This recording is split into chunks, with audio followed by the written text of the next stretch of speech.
اپنے جد رسول خدا کی کوئی حدیث بیان کریں تو امام نے یہی کہا تھا لا الہ الا اللہ حسنی فمن دخل حسنی امن من عذابی. امام نے یہی کہا تھا نا لا الہ الا اللہ. لیکن امام نے فرمایا کہا کہ لا الہ الا اللہ حسن ضرور ہے، قلعہ ضرور ہے، تمہیں بچائے گا، لیکن اس وقت کہ جب اس کی شرائط پوری ہو. اس کی شرط کون ہے؟ وَأَنَا مِن شُرُوطِهَا، میں علی ابن موسیٰ الرضا اس کی شرط ہوں. امام رضا علیہ السلام ائمہ معصومین میں وہ واحد امام ہیں کہ جس کی زیارت صرف اور صرف خواص کرتے ہیں. ہر شخص امام رضا علیہ السلام کی زیارت نہیں کرتا. ہر جگہ دوسرے لوگ جاتے ہیں، لیکن امام رضا علیہ السلام کی زیارت کون کرتا ہے؟ خاص افراد. عزیزان محترم، یہ امام کی حقیقت معرفت کے ساتھ کون ہے؟ یہ ہے کون؟ یہ مظہر صفات پروردگار ہے. خدا کی صفات کا جلوہ اگر دیکھنا ہے تو ان کو دیکھو. خدا کے علم کو دیکھنا ہے. خدا عالم ہے نا. خدا کی ایک صفت کیا ہے؟ عالم. اگر علم پروردگار کو دیکھنا ہے تو عالم آل محمد کو آ کر دیکھو. عالم آل محمد ابھی دنیا میں نہیں آئے تھے، عالم آل محمد ہو گئے. اعلان ہو گیا آل محمد کا عالم موسیٰ کاظم کا فرزند ہوگا. کون ہے یہ؟ امام فرماتے ہیں، امام کاظم فرماتے ہیں میں نے رسول خدا کو خواب میں دیکھا. رسول خدا فرماتے ہیں علی ابنو کا، اے موسیٰ کاظم تمہارا بیٹا علی ابنو کا، تمہارا بیٹا علی کون ہے؟ کہا الذی ینظر بنور اللہ، ساری دنیا دیکھتی ہے سورج کی روشنی کے ذریعے سے، ساری دنیا دیکھتی ہے چاند کی روشنی سے، ساری دنیا دیکھتی ہے ان ٹیوب لائٹس اور بلب کی روشنی سے، لیکن تمہارا بیٹا کون ہے؟ کہا کہ ینظر بنور اللہ، تمہارے گھر میں جو بیٹا آنے والا ہے وہ اللہ کے نور سے دیکھے گا. یہ ہے عالم آل محمد. امام فرماتے ہیں کہ رسول خدا کو میں نے دیکھا عالم خواب میں. رسول خدا مجھ سے فرماتے ہیں علی ابنوں کا، اے موسیٰ کاظم تمہارا بیٹا علی الذی ینظر بنور اللہ ویسمع بفہمہ، اس کے فہم سے وہ سنتا ہے، وینطق بحکمتہ، اس کی حکمت سے وہ نطق کرتا ہے. اس کا نطق اس کی حکمت سے ہے. موسیٰ کاظم کی امام رضا کی زبان پر جو کلمات آئیں گے وہ حکمت پروردگار سے آئیں گے. وَيُصِيبُ فَلَا يُخْطِي، وہ کبھی بھی غلطی نہیں کرے گا، جو کہے گا وہی ہوگا. وَيَعْلَمُ فَلَا يَجْهَلْ، وہ جانتا ہے جہالت کا اس کے قریب سے کوئی گزر بھی نہیں ہوا. عالم آل محمد ہے، جہالت کا تصور نہیں ہے. عالم ہے جس کے علم کا اعلان اللہ کا نبی کر رہا ہو، جس کے علم کا اعلان ایک ولی اللہ کر رہا ہو. عزیزان محترم، وہ کون ہے؟ دوست و دشمن اس کے علم کا اعلان کرتے ہوئے دکھائی دیتے ہیں. مامون جیسا بدبخت انسان کسی ہمدردی کے اندر امام رضا علیہ السلام کو مدینے سے نہیں بلایا، بلکہ اپنی مشکلات کو کم کرنے کے لیے امام رضا کو بلایا ہے، اپنی مشکلات کو کم کرنے کے لیے. مناظرے کرا رہا ہے. کیوں کرا رہا ہے؟ اس لیے کہ امام کی عظمت کو بیان کرے؟ نہیں، اس لیے نہیں کرا رہا، بلکہ اس لیے کرا رہا ہے کہ کسی طرح سے امام پر کوئی ایک غلبہ پا جائے، کوئی ایک امام کے اوپر غلبہ پا جائے. لہٰذا ہر مکتب، ہر مذہب، ہر دین کا ماننے والا، ان کا مفتی اسے لا کر اس محفل کے اندر بٹھا دیتا ہے. ایک طرف امام رضا علیہ السلام جو ان میں سب سے کم سن ہے، دوسری طرف وہ بوڑھے افراد جنہوں نے ساری زندگی اپنے دین کے اندر گزار دی ہے، امام موسیٰ کاظم کے سامنے ہے. کیوں؟ تاکہ کسی طریقے سے کوئی ایک بھی کسی بھی اعتبار سے امام رضا علیہ السلام کو ایسے مقام پر لے آئے کہ امام موسیٰ کاظم، امام رضا کی زبان اس کے سامنے نہ کھل سکے، جواب نہ دے سکے. لیکن یہ بھول گیا ہے کہ یہ عالم آل محمد ہے، یہ نطق خدا سے گفتگو کرتا ہے، نطق خدا سے گفتگو کرتا ہے، حکمت خدا سے گفتگو کرتا ہے. یہ بھول گیا ہے. لہٰذا تاریخ نے لکھا جتنے مناظرے ہوئے، حتیٰ امام کے چاہنے والے بعض اوقات امام سے کہتے تھے مولا آپ نہ جائیں، یعنی آپ کا جانا ہمیں اچھا نہیں لگتا. کیوں؟ اس لیے کہ اس کے عزائم کچھ اور ہیں، کوئی علمی محفل نہیں ہے، وہ نہیں چاہتا کچھ سیکھنا، بلکہ اس کے عزائم کچھ اور ہیں۔ امام کہتے ہیں میں جانتا ہوں۔ امام ان محافل میں جاتے ہیں، ان علمی گفتگو میں شریک ہوتے ہیں، اور جب امام جواب دینے کے بعد سوال کرتے ہیں تو تاریخ گواہ ہے کوئی ایک بھی اس قابل نہیں تھا کہ امام کے کسی ایک سوال کا جواب دے سکے۔ مامون سوال کرتا ہے، مختلف قسم کی چیزیں لا کر امام کے سامنے رکھ دیتا ہے۔ اے فرزند رسول، یہ بتائیے کہ حضرت موسیٰ نے کیسے یہ تمنا کی کہ پروردگارہ تو اپنی مجھے جلوہ دکھا دے۔ حضرت موسیٰ کوہ طور پر گئے تھے نا، مامون نے سوال کیا کہ قرآن مجید کے اندر پروردگار عالم نے نقل کیا ہے کہ حضرت موسیٰ نے کہا کہ ارنی انظر الیک، میں چاہتے ہیں کہ ہم تجھے دیکھیں۔ کیسے ایک نبی اللہ سے یہ تقاضا کر سکتا ہے؟ یہ ایک شبہ ہے۔ نبی نہیں جانتا، میں مامون جانتا ہوں کہ اللہ دکھائی نہیں دے سکتا۔ دکھائی دینے والی چیز کا لازمہ یہ ہے کہ وہ جسم ہو۔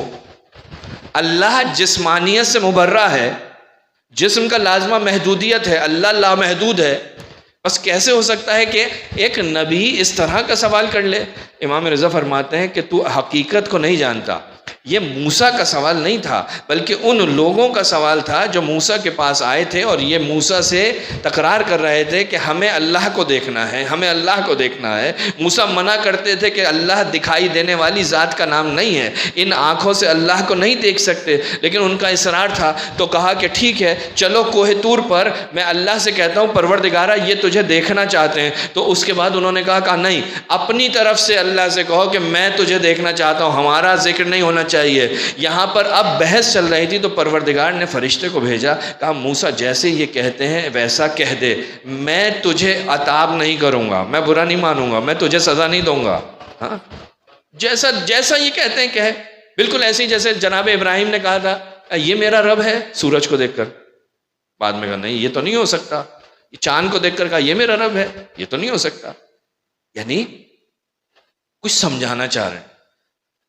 ایسے ہی حضرت موسیٰ نے جو خواہش ظاہر کی تھی وہ حضرت موسیٰ کی نہیں تھی، وہ ان لوگوں کی تھی جو کہ جناب موسیٰ کو لے کر کوہ طور پر آئے تھے۔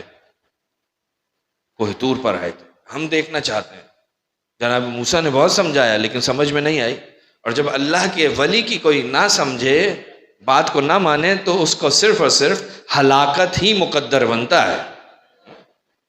جس طرح یہاں ہلاکت بنی، اسی طرح میدان غدیر کے اندر ایک شخص آیا تھا رسول کے پاس، کہا یا رسول اللہ سب کچھ مان لیا، اب یہ بھی عذاب کا سوال کیا آسمان سے، عذاب ظاہر ہوا، عذاب نازل ہوا، اور ہلاکت اس کا مقدر بن گئی۔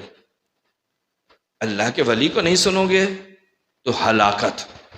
لہذا تمہاری ذمہ داری اس کی اطاعت کرو، اس کی پیروی کرو۔ راوی کہتا ہے محمد ابن عیسیٰ یقطینی کہتا ہے کہ 18,000 سوال امام رضا علیہ السلام سے کیے گئے، میں نے 18,000 سوالوں کو، ان کے جوابوں کو لکھا۔ یہ عالم آل محمد، ہر طرح کا سوال ہوتا ہے، امام لکھتے ہیں۔ روایت کہتی ہے کہ جب امام جو ہے ایک مرتبہ گفتگو ہو رہی ہے، راوی کہتا ہے کہ ایک مرتبہ عمران صابی اس نے سوال کیا، اذان ادھر سے ہوئی، امام اٹھے اور نماز کی طرف چل دیے۔ لوگوں نے کہا مولا رک جائیے، مسلمان ہو جائے گا۔ مولا نے کہا اس کا اسلام میرے لیے کوئی اثر نہیں رکھتا، یہ اسلام لائے اسلام نہ لائے، مجھے اللہ کی عبادت کرنی ہے۔ عمران کہتا ہے کہا کہ رک جائیے، ابھی میرا دل تیار ہوا ہے کہ میں اب آپ سے کی طرف آپ کے کلام کو سن سکوں، دل آمادہ ہو گیا ہے۔ کہا کہ نہیں میں پہلے نماز پڑھوں گا۔ جب نماز پڑھ کے آئے تو روایت کہتی ہے کہ پوچھا، کہا یہ کیا کر رہے تھے، کیا عبادت تھی؟ جب اسے بتایا تو روایت کہتی ہے وہ اس عبادت سے متاثر ہو کر کہتا ہے لا الہ الا اللہ محمد رسول اللہ۔ یہ ہے امام۔ عزیزان محترم، یہ ہمارے لیے بھی ایک لمحہ فکریہ ہے۔ امام معصوم اول وقت سے نماز کو تاخیر کرنا نہیں چاہتا۔ کہا ہزاروں لوگ مسلمان ہو جائیں گے، کہا ہوتے رہیں، نہیں ہوں گے، کہا نہیں ہو، مجھے اللہ کی طرف جانا ہے، مجھے اول وقت میں نماز پڑھنی ہے۔ راوی کہتا ہے کہ جب یہ محفل ختم ہو گئی تو ایک مرتبہ مامون امام کے چچا کے ساتھ علی ابن جعفر کے ساتھ جا رہا تھا. کہا کہ اپنے بھتیجے کو کیسا پایا، اپنے بھتیجے کو کیسا پایا؟ تو علی ابن جعفر نے کہا، فرمایا ہوا عالم و آل محمد، یہ عالم آل محمد ہے. اس کو میں نے کبھی کسی کے دروازے پر جاتے ہوئے نہیں دیکھا، کسی کے پاس جا کے زانوئے ادب طے کرتے ہوئے نہیں دیکھا. اس کے پاس وہ علم نہیں ہے جو تمہارے پاس ہے، جو سیکھنے سے آتا ہے. اس کے پاس علم لدنی ہے، علم الہی ہے. یہ ہے امام رضا علیہ السلام. کہا کہ عالم آل محمد ہے. لہٰذا اس وقت مامون نے خوب تعریف جملے امام کی شان میں کہا، یہ وہی تو نہیں ہے کہ جس کے بارے میں رسول خدا نے کہا کہ یہ میرے اہل بیت ہیں، یہ انہی میں سے تو نہیں ہے. اور مفصل گفتگو کی تو راوی نے آ کر اگلے دن امام رضا علیہ السلام سے کہا کہ وہ تو آپ کے لیے ایسے ایسے جملے کہہ رہا تھا. مولا نے کہا کہ دھوکے میں مت آؤ، یہی میرا قاتل ہے. یہ عالم آل محمد ہے. جانتے ہیں کہ اس کی زبان پر جو آ رہا ہے اس کی غرض کچھ اور ہے، اس کا مقصد کچھ اور ہے. عزیزان محترم، دوسری صفت جو امام کی اس امام کی جلوہ افروز ہو رہی ہے وہ ہے رضا. علی رضا. اکثر لوگ ہمارے امام کو 8ویں امام ان سے پوچھیں تو 8ویں امام کا نام کیا ہے؟ امام رضا علیہ السلام، جبکہ نام نہیں ہے، کنیت ہے 8ویں امام کی. نام تو علی ہے، جیسا کہ ہم نے روایت میں عرض کیا کہ امام نے فرمایا کہ جس کا نام میرے جد کے نام پر ہوگا. یہ کنیت ہے. یہ رضایت کیا ہے؟ رضایت عجیب مقام ہے. کربلا کے اندر ایک جملہ آپ سنتے ہیں امام حسین علیہ السلام کی زبان پر، کیا؟ رضن بقضاء و تسلیما لامرک. راضی ہو جانا یہ کوئی معمولی مقام نہیں ہے. مقام رضایت بہت بڑا مقام ہے. اصلاً اس رضایت والے مقام کو آپ دوسرے فضائل سے مقایسہ نہیں کر سکتے. عام طور پہ جو دوسرے فضائل ہیں ان کے اندر ایک طرفہ معاملہ ہوتا ہے، لیکن یہ رضایت محبت کی طرح ہے. جس طرح محبت دو طرفہ ہوتی ہے، محبت ایک طرفہ نہیں ہوتی، محبت دو طرفہ ہوتی ہے. خدا سے محبت کرتے ہو، رسول کی اطاعت کرو، خدا تم سے محبت کرے گا. خدا سے محبت کرتے ہو نا تو اس کا علامت کیا ہے؟ کہ رسول کی اطاعت کرو. اگر تم رسول کی اطاعت کرو گے تو اللہ تم سے محبت کرے گا. امیر المومنین کو علم دیا رسول خدا نے، کہا اس کو علم دوں گا کہ جو اللہ سے محبت کرتا ہوگا اللہ اس سے محبت کرتا ہوگا. محبت دو طرفہ ہے.